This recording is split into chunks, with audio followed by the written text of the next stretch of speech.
Hello మిసేస్రావు, భారతదేశంలో బంగారం rate పెరుగుతూ ఉంది. అంతర్జాతీయంగా డాలర్తో పోలిస్తే రూపీ రేటు తగ్గింది. మరి ఇలాంటప్పుడు బంగారం రేటు పెరగడం ఏంటి అనుకోవచ్చు. మనం బంగారం రేట్ని ఎప్పుడు కూడా డాలర్ ఇండెక్స్లో తీసుకోవాలి, రూపీతోటి పోల్చుకోవడానికి లేదు. ఇవాళ రూపీ దారుణమైనటువంటి పరిస్థితికి పడిపోయింది. 91 రూపాయలు పడిపోయింది. గతంలో ఎప్పుడూ లేదు. సెంచరీ తీసుకువెళ్తుంది, 100 రూపాయలు తీసుకువెళ్తుంది. డాలర్తో పోలిస్తే మన రూపీ 100 రూపాయలు తీసుకువెళ్తుంది ఇప్పుడు. ఇది గతంలో ఎప్పుడూ లేదు. నరేంద్ర మోడీ గారు ప్రధానమంత్రిగా 2014లో ప్రమాణ స్వీకారం చేసే నాటికి డాలర్ వాల్యూ దాదాపుగా 64 రూపాయలు 63 రూపాయలు ఉంది.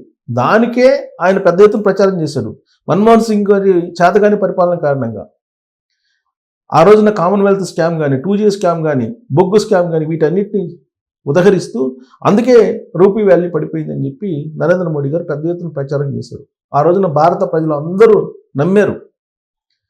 దాంతో నరేంద్ర మోడీ గారు వస్తే 34 రూపాయలకి లేదంటే 44 అలా తీసుకొస్తారు, అట్లీస్ట్ 54 రూపాయలకైనా రూపీ తీసుకొస్తారని నమ్మించారు. సీన్ కట్ చేస్తే ఇప్పుడు భారత స్వతంత్రం వచ్చిన తర్వాత ఇప్పటి వరకు ఇంత దారుణంగా రూపీ వాల్యూ పడిపోలేదు.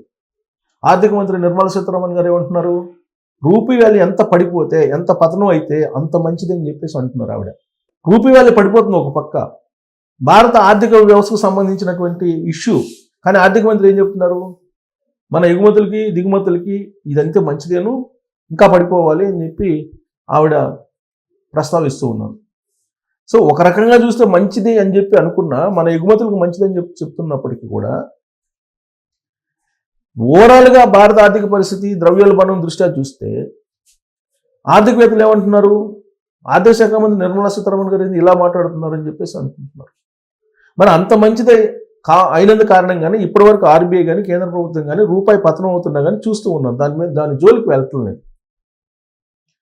మరి బంగారం విషయంలో బంగారం మరి యాక్చువల్గా డాలర్ బలపడుతుంది. ఇలాంటి సందర్భంలో బంగారం రేటు తగ్గాలి.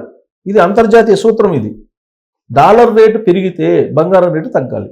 కానీ డాలర్ బలపడుతుంది, డాలర్ ధర పెరుగుతుంది, డాలర్ డిమాండ్ పెరుగుతుంది, బంగారం డిమాండ్ కూడా పెరుగుతుంది. విచిత్రమైనటువంటి పరిణామం ఇది అంతర్జాతీయంగా. ఇది ఎవ్వరికి దాదాపుగా అర్థం కానటువంటి అంశంగా ఉంది. ఈవెన్ బులియన్లో ఉండేటువంటి నిపుణులకు కూడా డాలర్ పెరుగుతుంది, బంగారం కూడా పెరుగుతుంది. ఇది ఒక భారతదేశంలోనేనా అంటే అవును, భారతదేశంలోనే. జనరల్గా అయితే అంతర్జాతీయ మార్కెట్లో డాలర్ రేటు పెరిగినప్పుడు బంగారం రేటు తగ్గుతుంది, డాలర్ రేటు తగ్గినప్పుడు బంగారం రేటు పెరుగుతుంది. ఇది సూత్రం, జనరల్గా సూత్రం ఇది. కానీ దాని భిన్నమైనటువంటి పరిస్థితులు భారతదేశంలో కనిపిస్తున్నాయనంటే ఖచ్చితంగా బులియన్ చీటింగ్ అనేది పెద్ద ఎత్తున జరుగుతుంది బంగారం విషయంలో అనేది ఖచ్చితంగా ఆర్థికవేత్తలు కానీ అలాగే గోల్డ్ అనలిస్టులు కానీ చెప్తున్నటువంటి మాట. మరి రూపీ ఎందుకు పడిపోయింది ఇంత దారుణంగా అంటే అమెరికన్ టారిఫ్ల కారణంగా పడిపోయింది అని చెప్తున్నారు. మన దిగుమతులు పెరిగాయి, ఎగుమతులు ఏమో తగ్గిపోయాయి. దాంతో వాణిజ్య లోటు అనేది పెరిగింది. ఫలితంగా రూపాయి వాల్యూ పడిపోతూ ఉంది. ఇది 100 రూపాయలకు చేరే అవకాశం ఉందని అంటున్నారు.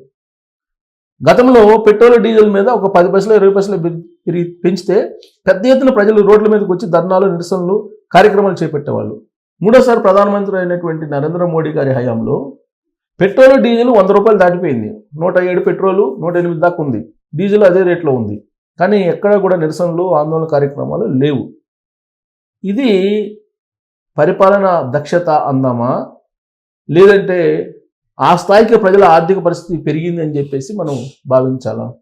ఇప్పుడు రూపాయి కూడా 100 రూపాయలు డాలర్తో పోలిస్తే చేరువుగా వెళ్తుంది. ఇప్పుడు 91 దాటిపోయింది. సో అది 100 రూపాయలకి దిశగా వెళ్తుందని చెప్పి ఆర్థికవేత్తలు చెప్తున్నారు. కేంద్ర ప్రభుత్వం కానీ ఆర్బీఐ కానీ జోక్యం చేసుకోకపోతే ఇది 100 రూపాయలకి చేరేటువంటి అవకాశం ఉందని అంటున్నారు. మరి గోల్డ్ పరిస్థితి ఏంటి? గోల్డ్ చూద్దాం. నవంబర్లో $4 బిలియన్ పరిమితమైంది. 5 నెలల కనిష్టానికి వాణిజ్య లోటు. సో 60% తగ్గిన పసిడి దిగుమతులు తగ్గాయి, 60% తగ్గాయంట. పండగల గిరాకీ నేపథ్యంలో ఏడాది అక్టోబర్లో రికార్డు స్థాయిలో నమోదైన పసిడి దిగుమతులు నవంబర్లో నెమ్మదించాయి. 2024 నవంబర్లో $9.8 బిలియన్ అంటే సుమారుగా 88,200 కోట్లు బంగారం దిగుమతి కాక గత నెలలో 60% తక్కువగా $4 బిలియన్ అంటే 36,000 కోట్లకు పరిమితమైనట్లు వాణిజ్య మంత్రిత్వ శాఖ తెలిపింది. 8 నెలల్లో 4 లక్షల కోట్ల బంగారం దిగుమతి. గత ఏడాది ఏప్రిల్ నవంబర్లో $43.8 బిలియన్, అంటే సుమారుగా 3,94,000 కోట్ల విలువైన బంగారం దిగుమతి అయ్యింది. ఎప్పుడు? గత 8 నెలల్లో. ప్రస్తుత ఆర్థిక సంవత్సరం ఇదే సమయంలో 3.3% వృద్ధితో $45.26 బిలియన్, సుమారు 4 లక్షల కోట్లు విలువైనటువంటి పసిడి దిగుమతి అయ్యింది. 2024 అక్టోబర్తో పోలిస్తే ఈ ఏడాది అక్టోబర్లో 3 రెట్లు అధికంగా $14.72 బిలియన్, సుమారుగా 1,32,000 కోట్ల పసిడి దిగుమతి అయింది. విలువ చేసేటువంటి పసిడి దిగుమతి అయింది. ఇది గత ఏడాది కంటే అక్టోబర్లో. స్విట్జర్లాండ్ నుంచి అధికం. మన దేశంలోకి అధికంగా దిగుమతి అయ్యే పసిడిలో స్విట్జర్లాండ్ వాటా 40% ఉంది. ఆ తర్వాత స్థానంలో UAE 16%, దక్షిణాఫ్రికా 10% ఉంది. ఇది మనకు దిగుమతి చేసేది. అంటే స్విట్జర్లాండ్ నుంచి ఎక్కువగా దిగుమతి చేసుకుంటున్నారు. పుంజుకున్న ఎగుమతులు. ఇంజనీరింగ్, ఎలక్ట్రానిక్స్ వస్తువుల ఎగుమతులు పెరగడంతో దేశ వాణిజ్య లోటు. దిగుమతులు ఎగుమతుల మధ్య అంతరం. నవంబర్లో 5 నెలల కనిష్ట స్థాయి అయిన $24.53 బిలియన్, సుమారు 2,20,000 కోట్లు పరిమితమైంది. ఎగుమతులు నవంబర్లో 19.3% పుంజుకొని $38.13 బిలియన్ చేరింది. పసిడి, చమురు, బొగ్గు, కోక్ వంటి దిగుమతులు తగ్గడంతో ఈ బిల్లు భారం 1.8% తగ్గి $62.66 బిలియన్ చేరింది. ఈ ఆర్థిక సంవత్సరం నవంబర్లో ఎగుమతులు 2.6% వృద్ధితో $292.07 బిలియన్, దిగుమతులు 5.59% పెరిగి $515.21 బిలియన్ చేరడంతో వాణిజ్య లోటు $223.14 అంటే సుమారు 20 లక్షల కోట్లకు ఉంది. సో ఇది అంటే కొద్దిగా ఎగుమతులు పెరిగాయి అంటారు, వాణిజ్య లోటు తగ్గింది అంటున్నారు. ఇప్పుడు ఈ రిపోర్ట్ కను వాస్తవ పరిస్థితికి భిన్నంగా ఉంది. ఇప్పుడు బంగారం దిగుమతి తగ్గింది. దిగుమతి తగ్గినప్పుడు డిమాండ్ పెరుగుతుంది అనేది మనం అనుకోవాలి. ఆ కారణం చేత బంగారం ధర పెరిగింది అనుకోవాలి. లేదు, డిమాండ్ ఎంత ఉంటే అంత దిగుమతి చేసుకునే అవకాశం ఉంది.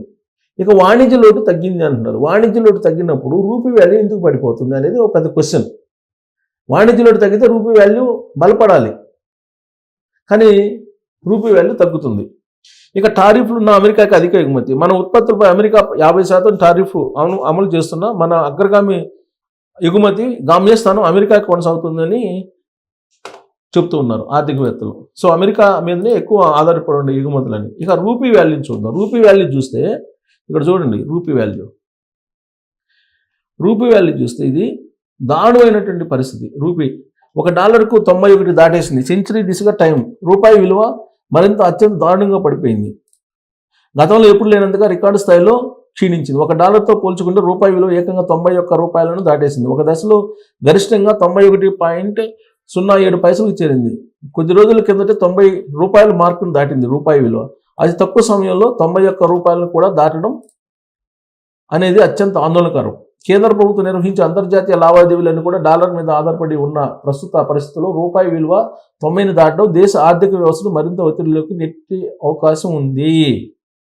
ఇది రికార్డు స్థాయి పతనం. గతంలో ఎప్పుడు ఈ రేంజ్లో రూపాయి విలువ పడిపోలేదు. రూపాయి విలువ ఆ స్థాయిలో పతనం కావడంతో అటు కేంద్ర వాణిజ్య మంత్రిత్వ శాఖ కానీ ఇటు రిజర్వ్ బ్యాంక్ ఆఫ్ ఇండియా కానీ దిద్దుబాటు చర్యలు తీసుకున్నట్లు కనిపించలేదు.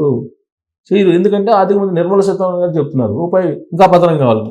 ప్రస్తుతం ఆర్థిక సంవత్సరం ప్రారంభంలో 87 రూపాయల వరకు కనిపించిన రూపాయి 3వ త్రైమాసిక చివరి నాటికి 90 రూపాయలు దాటేసిందంటే దాని పతనం ఎంత వేగంగా కొనసాగుతుందో ఇట్టే అర్థం చేసుకోవచ్చు.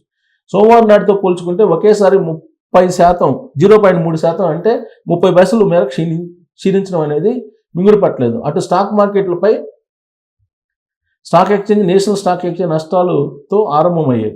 వ్యాపారాలపై అధిక భారం పడినట్టయింది. దిగుమతులు ఆధారిత ద్రవ్యోల్బణం పెరిగింది. దేశీయ మార్కెట్ నుంచి అంతర్జాతీయ పెట్టుబడిదారులు నిధుల ఉపసంహరణ, అలాగే ఇతర ప్రధాన కరెన్సీల ముందు డాలర్ బలోపేతం కావడం అంటే ఈ క్షీణతకు ప్రధాన కారణమని మార్కెట్ వర్గాలు అందిస్తున్నాయి. రూపాయి విలువ పడిపోవడం ఊహించినప్పటికీ దాని వేగం మార్కెట్ను ఆశ్చర్యపరుస్తుంది.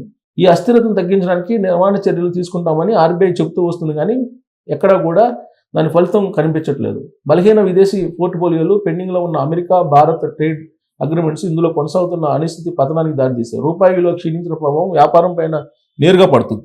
ముడి చమురు, ఎలక్ట్రానిక్స్, పారిశ్రామిక వస్తువుల దిగుమతుల భారం ఖజానాపై పడుతుంది. సో అంతర్జాతీయ మార్కెట్లో ఇప్పుడు మన దిగుమతులు పెరుగుతున్నాయి, ఎగుమతులు తగ్గుతున్నాయి. కాకపోతే ఇప్పుడు ఎగుమతులు వృద్ధి రేటు చూపిస్తున్నారు, కానీ ఎగుమతులు వృద్ధి చెందినప్పుడు ఆటోమేటిక్గా రూపాయి బలపడాలి. దానికి విరుద్ధమైనటువంటి పరిస్థితి. అంటే బంగారం కానీ రూపాయి కానీ అంతర్జాతీయ నిపుణులకు కూడా అర్థం కాని విధంగా భారతదేశంలో బంగారం రేటు పెరుగుతుంది, రూపాయి పతనం అవుతుంది.